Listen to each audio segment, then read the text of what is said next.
Sample test 3. Good morning. Good morning. Come in and have a seat, please. Thank you very much. May I have a look at your passport? Yes, here you are.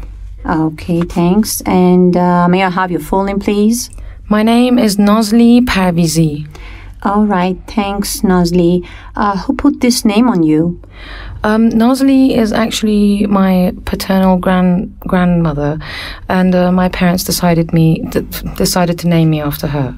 What kind of names are popular in your country? Well, I'll have to say that there's a variety of names. For girls, it's mostly flowers or ancient Persian names, and obviously religious names. But for boys, it tends to be, I think, mostly religious names and also ancient Persian names. You will come across quite a few people who have been named after a prominent religious figure, a historical religious figure. So they would use that for official purposes, but they might be called something totally different at home. All right, Nazli, tell me, what is your major? I have a degree in teaching English as a foreign language. Do you like your major and why? Yes, I do indeed. I wanted to learn English fluently ever since I was a child, so being lucky enough to get accepted on this course was a dream come true for me, and I enjoyed the course thoroughly. And of course, I've reached my childhood dream now. What do you do at the moment, Nazli? At the moment, I'm teaching English both at an institute and also privately. Okay, thanks. And tell me, what do you like about your job? Well, what I enjoy the most about my job, as I think most teachers would agree, is the sense of satisfaction and gratification you get when your students learn what you're actually trying so hard and they're trying so hard to.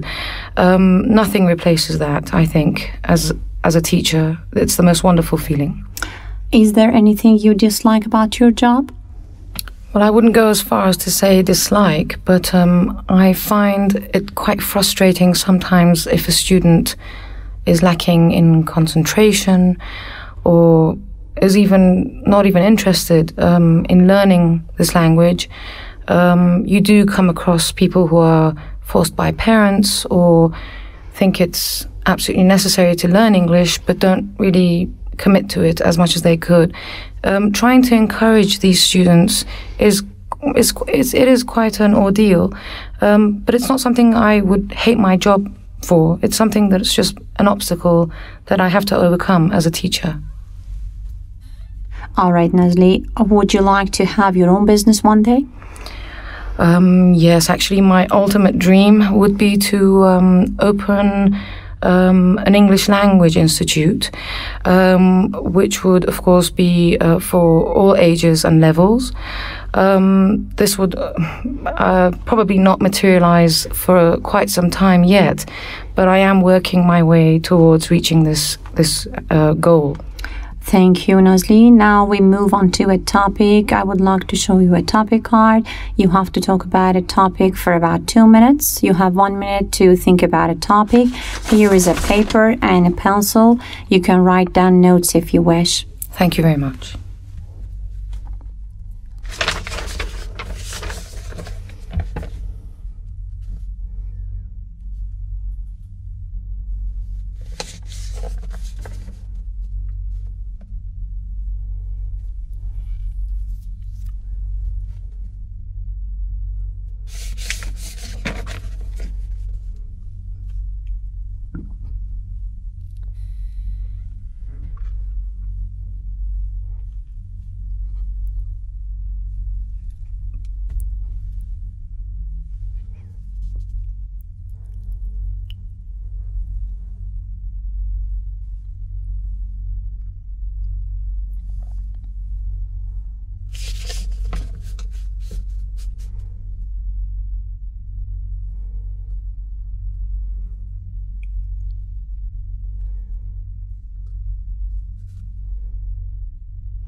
Well, you've asked me to describe an important letter or email I've received.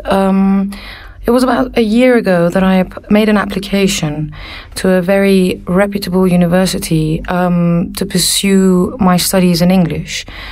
I received a letter a few months back from the head of the Department of Languages. This letter was, of course, one of the most important letters I've ever received in my life, because not only did it confirm my place on that course, but it also offered me a full scholarship, which was the best news I could have got. The only thing holding me back all these years was, of course, the question of funds, but now that is no longer the problem. The letter also mentioned when the course begins and how to go about registering. All right, thanks, Nazli. Now I would like to ask a few more questions. What is the difference between a letter and an email? Well, we can say the main difference is, I suppose, the speed in which you receive a letter as opposed to an email. Modern life probably necessitates speedier access to communication. So therefore, an email is much more convenient and less time-consuming. How do you think internet has changed traditional letter writing? Do you mean in the aspect of whether it's a good change or a negative change? That's right. Well, I think it has a little bit of both. The internet facilitates the speed in which you can communicate important matters or personal matters with others. And also, it doesn't necessitate a person sitting down and writing a letter and having to post it and waiting for the time that it would take to deliver in order to get a reply. With the internet, you can write a message and convey a certain thing within minutes and receive a reply within minutes. On the downside, I would have to say that an email lacks the emotion that maybe the sender is trying to convey. With letters, you can perhaps tell a lot about its context because of the person's handwriting. It has a generally more personal touch to it, which I think is quite special. So maybe emails are a good thing, but on special occasions, for the people who matter to you, sending the occasional letter, I think, is a nice gesture. And the last question, Nazli. Would post offices disappear in the next 50 years?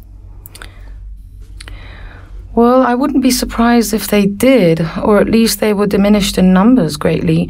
The reason being that obviously people are relying more and more on the internet to communicate. But on the other hand, as is the case now, a lot of people around the world still don't have access to the internet. So I think it wouldn't altogether disappear. At the end of the day, you can't send a parcel or a small package via the internet. So perhaps not entirely, but maybe you'd come across them a lot less often than you do now.